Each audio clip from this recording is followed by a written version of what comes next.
Good evening बच्चों।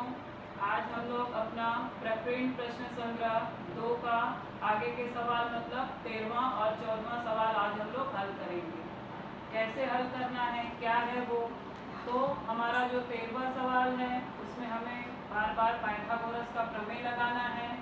और जो हमारा सवाल नंबर जो 14 है उसमें हमको आप 9th में मैंने आपको पढ़ाया था कि जो त्रिभुज में माध्यिकाएं होती हैं वो संगामी होती हैं। आपको पता है कि एक ही बिंदु पे प्रतिच्छेदित करती हैं और जिस बिंदु पे वो प्रतिच्छेदित करती हैं उसको हम क्या कहते हैं, केंद्र कहते हैं। और मैंने आप लोगों का हमारा 9th में सवाल भी था इस पे आधारित कि जो केंद्र होता है वो माध्यिका को क्या करता है, 2:1 के अनुपात में विभाजित करता है। तो ये नियम का उपयोग हमको क्या करना है, अपने सवाल नंबर 14 में लगाना है। तो आप लोग एक बार फिर से उसे याद कर लेना। अगर आपके पास पुरानी बुक है, नहीं तो मैंने आपको समझा ही दिया कि क्या करना है, कैसे करना है। तो ये हो गया हमारा 2 सवाल जिसके बारे में मैंने आपको बताया और उसमें भी हमको पाइथागोरस का प्रमेय ही लगाना है। अब हमारा प्रकरण का नाम ही है पाइथागोरस का प्रमेय, तो ज़्यादातर सवालों में यही हमारा लगता है। तो चलिए हम लोग देखते हैं कि हमारा सवाल नंबर 13 और 14 क्या है और उसे कैसे हल करना है। तो जो मेरा 13वां सवाल है उसमें मुझे कुछ भुजाएं दी गई हैं और मुझे कुछ ज्ञात करना है। कैसे ज्ञात करना है, तो चलिए हम लोग उसे देख लेते हैं। हमारा सवाल नंबर 13 है जिसमें हमें दिया है कि एक त्रिभुज है ABC जिसमें AD लंब है BC पर। हमारा BD जो है वो किसके बराबर है, 3 CD के। मैं आपको आकृति से बताती हूँ क्या है ये। और हमें सिद्ध क्या करना है, 2AB का वर्ग बराबर 2AC का वर्ग धन BC का वर्ग, ये हमको सिद्ध करना है।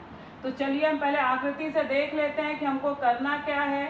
ये मेरी आकृति है, एक त्रिभुज है ABC जिसमें हमारा क्या है, AD लंब है BC पर और मेरा BD क्या है, किसके बराबर है, 3 CD के।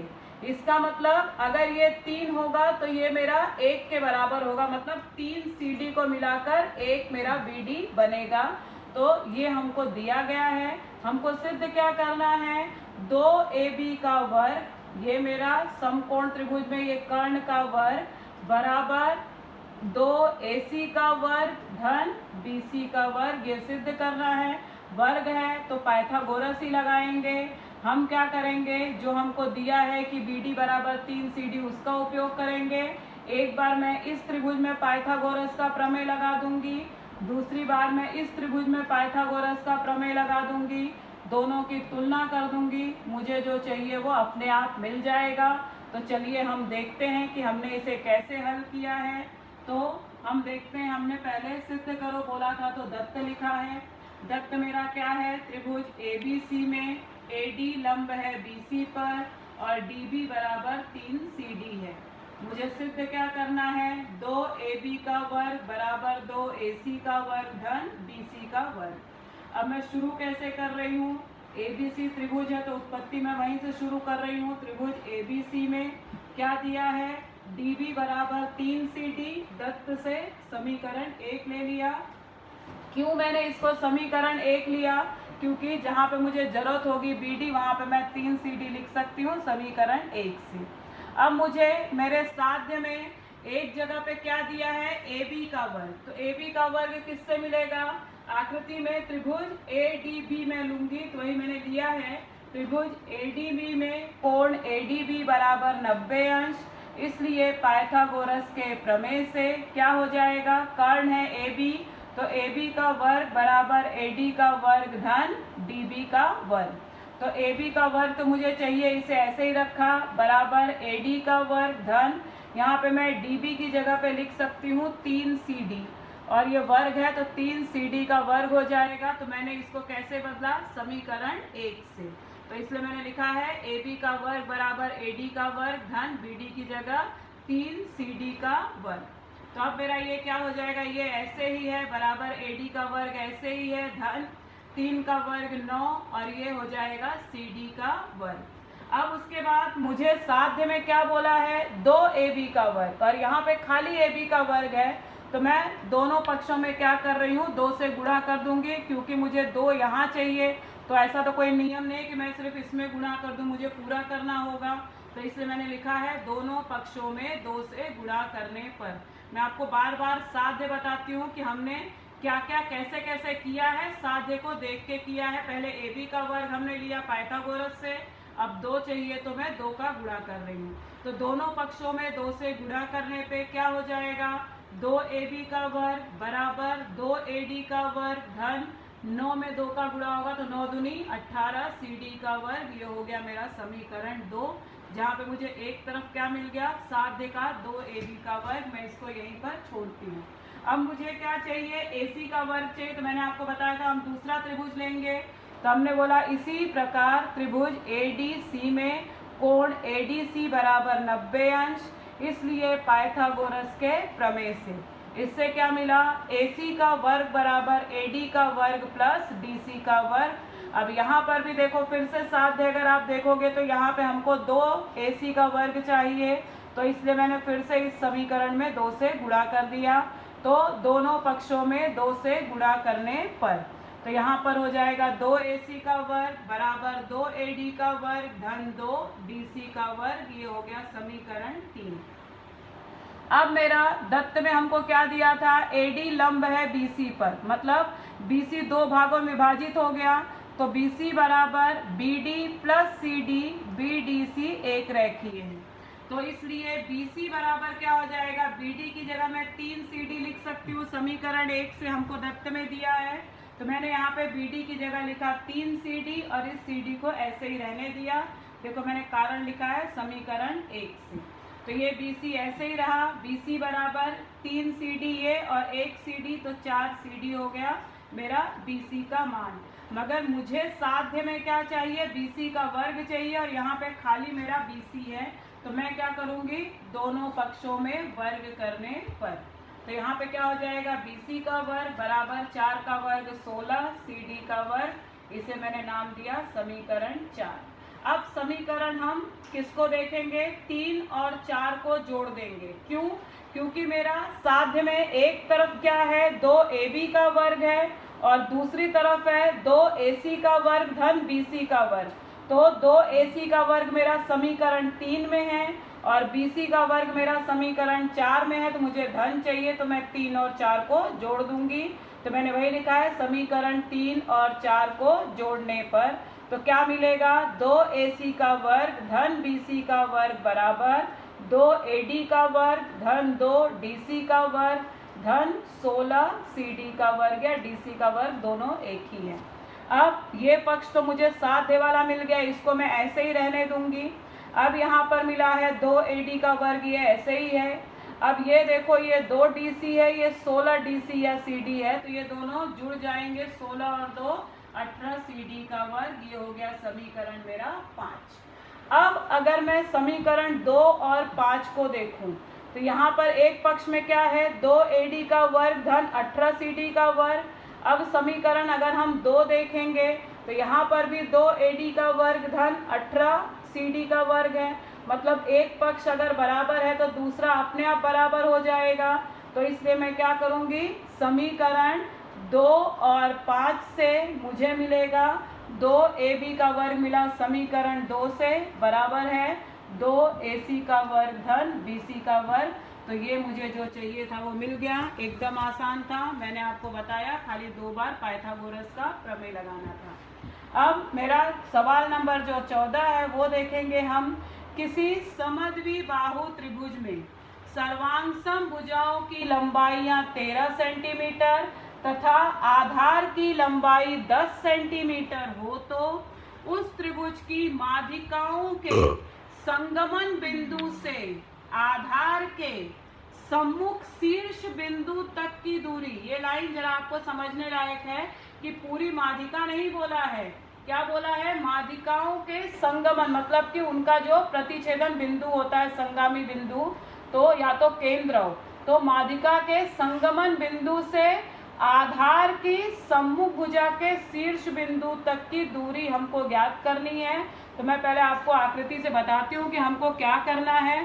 हमने एक त्रिभुज लिया है, क्योंकि हमको दिया नहीं गया था, मैंने माना है कि ABC एक समद्विबाहु त्रिभुज है जिसमें भुजा AB बराबर है AC के, दोनों का माप हमको 13 दिया गया है।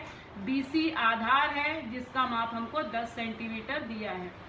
AM हमने लंब खींचा है BC पर। अब हमारा ये जो बिंदु G है वो क्या है, हमारा माध्यिकाओं का संगमन बिंदु है।